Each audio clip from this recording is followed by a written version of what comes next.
Good evening, and welcome again to Public Perspective. I'm your host, Kevin McDermott. And tonight we'll be talking about something a little out of the ordinary. There's lots of things you can do in the medical field to treat various kinds of ailments. But our guest tonight is going to talk about something you may have not heard much about. This is called energy psychology and various different types of energy psychology and how it can work and what it can do for people with a myriad number of conditions. So our guest tonight is Dr. Jeff Santee. Jeff, it's a pleasure to have you here. Thank you so much for joining us. Thank you. Appreciate the opportunity. So let's start with the basic stuff. Energy psychology. It sounds kind of mystical. What is it? Well, it's just really a combination of traditional psychology as well as working with the body's energy system. It's the same energy system acupuncturists work with. So it refers to really a general category of treatments that involve working with the energy system. So it's sometimes referred to as acupuncture for the emotions. Though it's not, I take it does not involve physical acupuncture or physical That's manipulation. right. Instead of using needles, we substitute that with actually tapping on some of the energy meridians, the endpoints of those meridians. Specifically, I wanted to talk a little bit more about what's called emotional freedom therapy, or EFT. And I like to think of that as a very unique form of mind-body therapy that capitalizes on the power of the body's energy system. Now, before we go too far down that road, talk a little bit about body energy, because in Western medicine, that's not a concept that you hear very often. So what is that, what constitutes it, and why is it so important? Well, this comes from the ancient traditions of acupuncture itself. According to acupuncture medicine, there are energy meridians that serve different organs and muscle groups in the body. And running through these meridians is electromagnetic energy. And when that energy is running smoothly and is not blocked or is not imbalanced, then we're in good health. And it's considered to be the underpinning of emotional as well as physical health. Now, if we take just strictly mechanical view of it, I mean, our nervous system, that's all electrical. The neurons are sending electrical charges. That's how our body communicates internally, right? So this idea of electromagnetic energy is not, even though some may think so, is not far afield from what Western science already acknowledges anyway, right? That's true. That's true.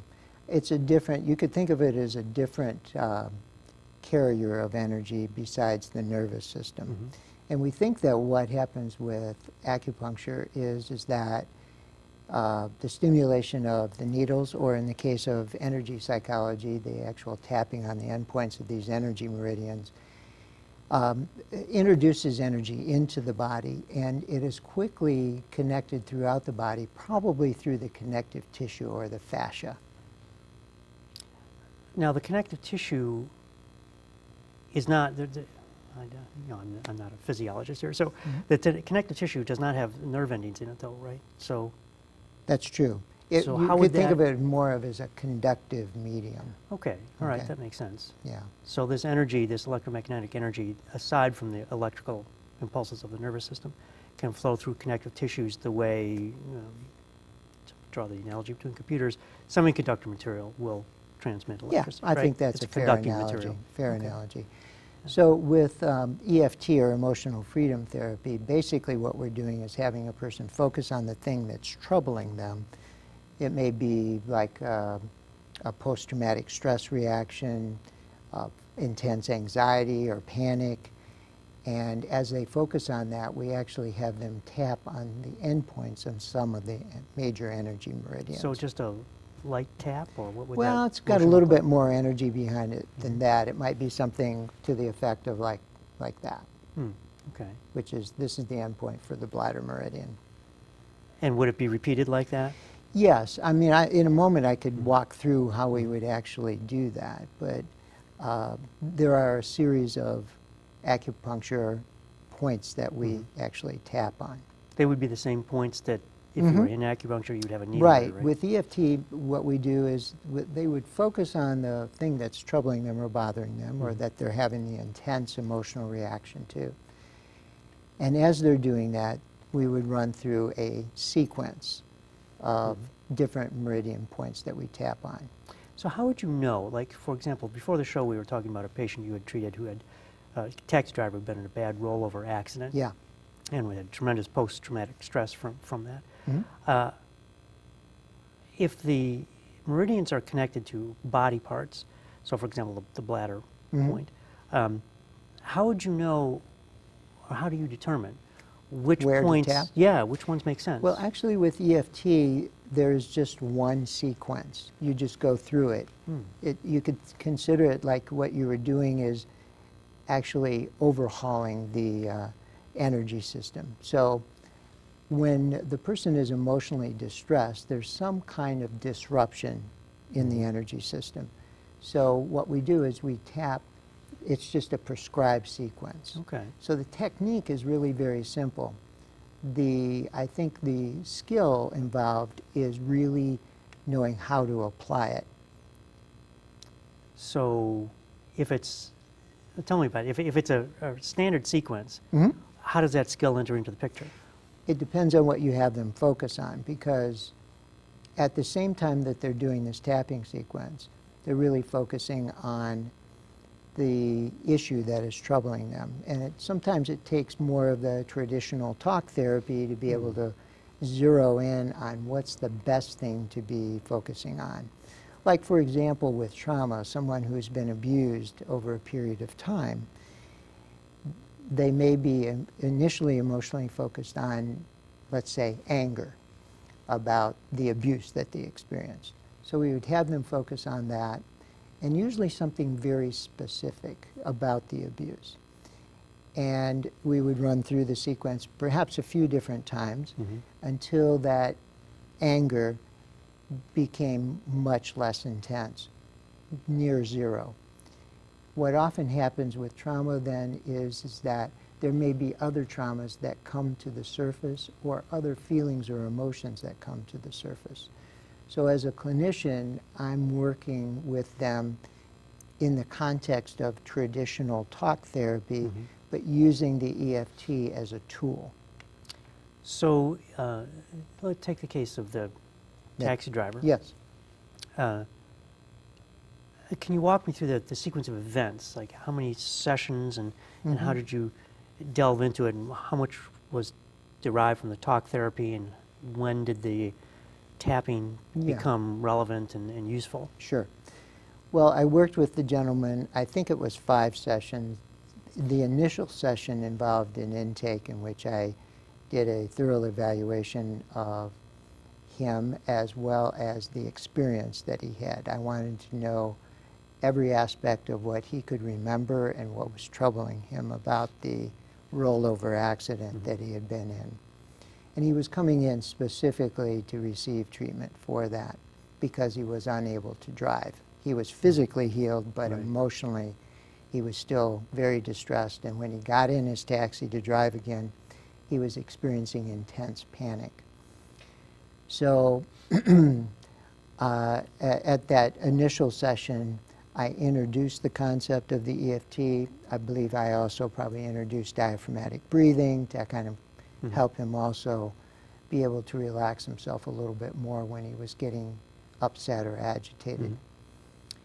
There were different aspects of the accident that he remembered. There can be, when someone experiences a trauma, there can be sensory memories of, let's say, like the feel of the car going up into the air, or the sound of the glass shattering, those kinds of things. And we would focus on one aspect of that at a time. So, for example, I would start with what was most intense. And we would, as he was focusing on that, this technique would help bring the distress down about that. Then something else would surface for him in terms of his memory, and then we would go with that, and so on. So over a series of sessions, I would have him imagine being in the taxi, initially just sitting in the driveway, not trying to drive it. And we would work on whatever distress was associated with that, then have him go home, work with it, He could, the nice thing about the EFT as well is that the person can take it with them. I teach them how to do it. So this sequence of taps, Yeah, something they can like do at home. right. The actual mechanics of it are very, very simple. Mhm. Deceptively simple, actually, because you would think that it would never work. But Well, people think acupuncture would never work. right, right. And this is just really a form of acupuncture, but directed at the emotions. So after that, we would then work with more complex things like having him drive around the neighborhood and all. So by using this, he was able to gradually, over about a month period of time, be able to drive again without any difficulties. That's remarkable. Now, would it be effective without the tapping sequence? Would the talking through all of this have been effective anyway?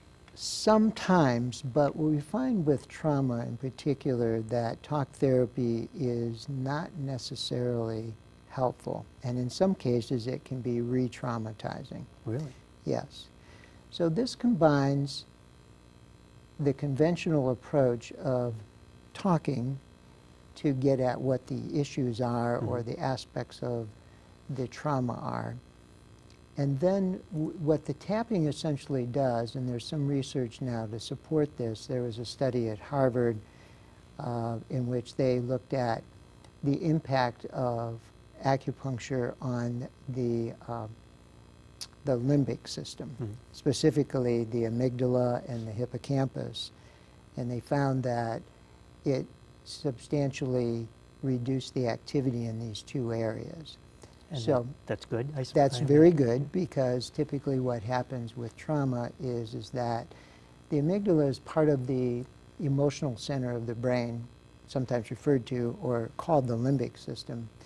Is that also the part that's called the reptilian brain, the ancient brain? No, actually that's even a younger, or I should say older part of the brain that has more to do with our reflexes and breathing. This would be more of the second stage of the evolutionary development of our brain. So it's really the center of our emotions. The amygdala can be screaming at the person.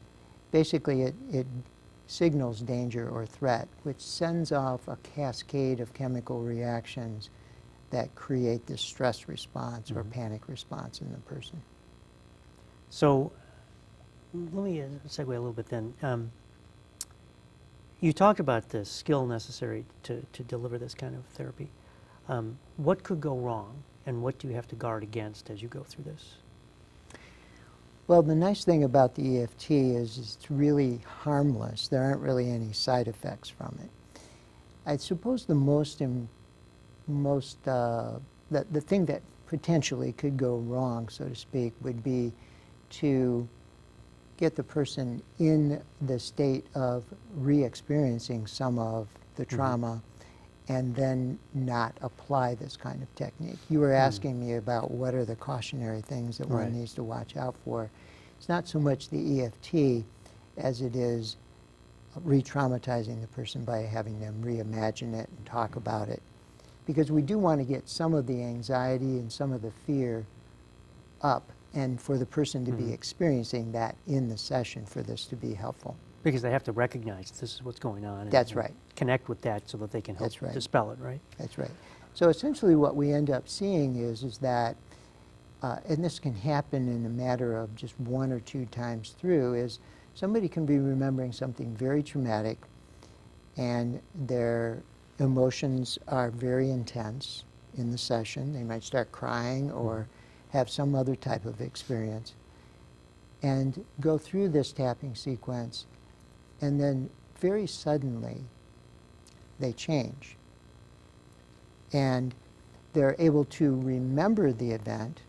You know, they have the episodic memory of the event, but they don't have the emotion associated with it. Interesting. So they've been able to release that emotion, essentially. Release it, or we think that maybe the neural connections between the memory portion as well as the limbic system where the emotions are coming from, that those pathways or connections are depotentiated in some way or some fashion. There's also some research now to show that what happens with the EFT is it reduces the release of cortisol, which is a stress hormone, and increases the release of DHEA, which helps the person be able to relax more. So the research you were citing just a moment ago about the quieting of the amygdala, Yeah. this, it seems to me that if I understand you correctly, that you talked about the amygdala as kind of crying out. Like, Well, it signals very quickly, and almost in an on-off fashion, whether a person is under threat or in danger or not. so it's the fight or flight Yeah, reflex, it's right? what begins the whole cascade of events that leads to a person experiencing that fight or flight reaction. So if you can calm that area, then that whole chain of events leading to that kind of reaction is Does quieted, not, right? yes, right, does not occur, yet they're still remembering the event, Okay. but the emotion associated with it is no longer present, or it's significantly reduced. And so is that is it the belief that the tapping sequence is what kind of severs that connection so that you can? Yes, there is research also to show that you can tap on random spots on the body and you're not going to get nearly the same effect. Okay. That's a pretty good blind study, right? Yeah, Right. yeah. So what is it that, I know energy medicine is really kind of an Eastern concept and not so much a Western one. The tapping does what, essentially? How does that translate into some physical change in your body? Or even this depotentiation of the connection between the memory and the emotion? How does the tapping make that happen? Well, we think that what's really going on there is the tapping introduces some energy into those meridians. And again, we're basing this on some of the premises of acupuncture medicine, that even an acupuncturist would stick needles in different meridians depending upon the particular type of thing that they were treating. Right. Okay? And the vibration of those needles introduces Energy. energy into the system. And you can think of the meridians almost like channels through which this energy flows. You know, I've been through enough acupuncture where I probably should have known that, but I didn't, so thanks. So where else do you see this kind of therapy being very effective? I've had the privilege over the last 20 years in working with this technique to treat a wide variety of problems. One area is, of course, these unwanted emotional reactions like a fear reaction. So I've used it a lot with very simple phobias, treating fear of snakes, fear of spiders. I've used it a lot as well with fear of public speaking. Really? I know some people who might benefit from that. Yeah, it's very effective for that. In addition to these kinds of unwanted emotional reactions, there may be behavioral reactions too, or habits that this can be useful with. So various types of addictions. I was going to ask. Can So be, it can be a cessation of very smoking, or yes, it can be a very useful tool for that.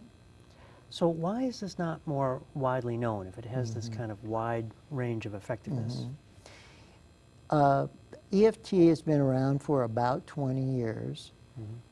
I would say that it probably is not more widely known because it looks strange to do, and it doesn't fit the normal paradigm in psychology.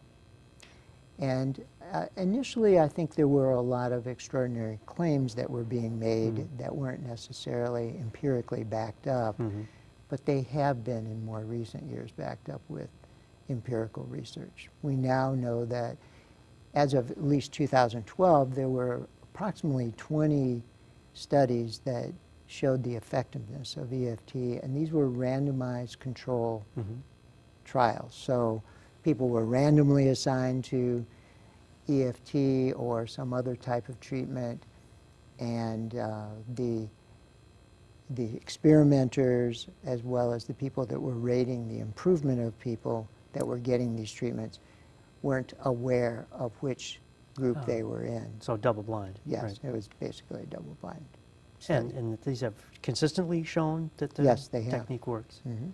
So is it now more or less recognized by the psychology world?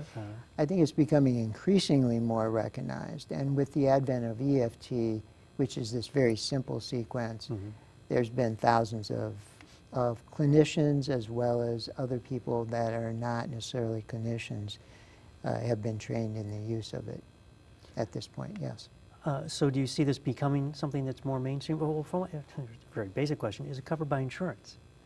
Yes, I weave it into my traditional psychotherapy with patients.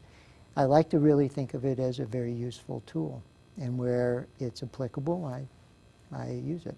So how did you become interested in it? How did you learn in the first place that this existed? Well, I've always been interested in trying to find more efficient, more effective ways of treating people and in helping them. So I had heard about, not EFT, but what its precursor was thought field therapy. And thought field therapy is still around as well. And I originally received some training in that. And the originator of that was Dr. Roger Callahan. Okay. So how did that lead you then to EFT? Well, EFT is just an offshoot of that.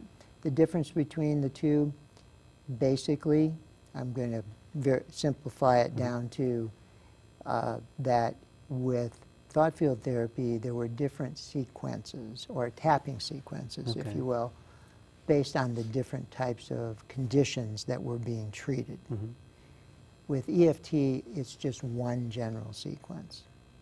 And had there been studies to show whether there are differences there, whether the specific sequences might make more or less of an effect than a standard sequence? There have been some studies, and I find that the difference is minuscule, and so now I work with EFT. I think it's really more in the skill of the clinician who's applying it that makes the difference. It's just like any tool. You pick up, you know, some people will pick up a hammer and they'll destroy things with it, and other people will build things with it. Yes. Right? Yeah, yeah. Or musicians, you can play an instrument well or badly. If you give me an instrument, I will not be able to play it very well. So how do you see this evolving in the future? Do you see this, are there other areas that can be explored here? Yes, I think we're going to see increasingly more and more studies coming out with this because it's a very efficient way to treat people. Let me give you one example. There was a large-scale, I would say, pilot study. This was not a randomized controlled study, where they tracked the treatment of 5,000 anxiety patients over a 5.5-year period of time. They were assigned to two different groups. One would be the traditional treatment group, where they would get what we call cognitive behavioral therapy along with anti-anxiety medicine. And the other group was just the energy-based group, or EFT group. The results of that were pretty astounding. 90% of the EFT group experienced significant improvement, while 63% of the cognitive behavioral therapy group experienced. That's a 50% difference. There's a pretty strong difference, or about a 30% difference, yes. Well, half of 60 is 30. Yeah. 60 plus 30 is 90. So. Yeah. Oh, 50%. So 50% improvement, yes. Yeah, right? Absolutely. Yeah. So I think that what we're going to see is, because it's more efficient and effective in some areas, that we'll see it applied more and more liberally. would it be applicable, you know, there's all sorts of food-related and weight-related health crises in America, you know, diabetes and heart disease and all these things that come with people being overweight.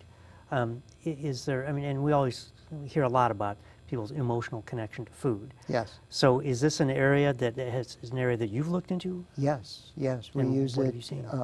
It can be used very effectively for emotional eating, because a lot of what drives our eating is our emotions. So if the person is willing to apply this, and it can take just a few moments or minutes, really, to apply it, they can use this before they indulge. And it would change their eating habits, right? Potentially it would, yes. It has to be used along with other types of treatments as well. I would never suggest that EFT can be something that you would use as a standalone treatment. So what would be an example of another treatment that might accompany it? Well, getting good nutritional Guidance, instructions, yeah. guidance. Okay, I see. Yeah, sure. All right, I see. So it's not just a matter of breaking your emotional connection to that big chunk of chocolate cake, right? Right. That may be part of it, but it's also understanding that calorie consumption has to be well balanced. Right. What Right. kind of There has nutrients to you're be some taking in. motivational things being done with that, Okay. that person too. The biggest thing that probably would stand in the way of somebody using this is what we would call a psychological reversal, which is basically that they may consciously want to be over their eating problem, but there may be some unconscious resistance or block to that. And that's taken into account, and that's part of the treatment as well. Without removing that psychological reversal, the treatment would be rendered basically ineffective. And I would imagine in that case, that's something where the talk therapy has to start to It- draw that out. What it- else is happening here? Yes, right. We would try to get at what those unconscious motivations may be, but also there's part of the treatment itself, which we didn't go over, and we probably don't have time to do that right now today, that is involved, it's involved in and is inherent in the EFT treatment. There's a way of correcting that reversal that's quite effective. And do you generally see reversal as something that is a significant problem, or is that something that you just see from time to time? No, it's a significant problem for treating any particular psychological problem. You know, take for example somebody who's been traumatized. They will view and see their anger as a shield, okay? Possibly a source of power. A source of power, right, a source of protection. So they could be reversed, if you will, with respect to wanting to give up. Consciously, they want to be over the post-traumatic reaction, which includes some of the anger that they have. But unconsciously, they may want to hang on to that. If they find that anger gives them some power, they can control a room That's or right. can control a relationship. So all of that has to be taken into account and worked with as well. And would that be a case of one of these reversals where if someone didn't recognize, or even in the therapy it wasn't recognized, that this sense of power was really important to the person, that they would relapse as a result of that? Probably the treatment itself wouldn't even be very effective. Okay. So we really have to remove that reversal. So you could think of the reversal as almost like a roadblock. Ah, okay. Okay, we've got to remove that roadblock in order for this to work. Got to clear it out Yeah. and create an Right. open path. And there can be different levels or different types of reversals. Yeah. Well, I always hate to end on a note like reversals, but but believe it or not, we're out of time. Wow. A fascinating discussion. I've learned a tremendous amount. So thank you so much for being here as our guest Thank you. I tonight. appreciate the opportunity to talk about EFT. Yeah. Well, thank you as well for joining us on Public Perspective once again. Our guest tonight has been Dr. Jeff Santee. I'm your host, Kevin McDermott, and you can find us every Saturday night at 8 on Comcast Channel 19, or see us on the web at publicperspective.tv. So till next time, thank you and good night.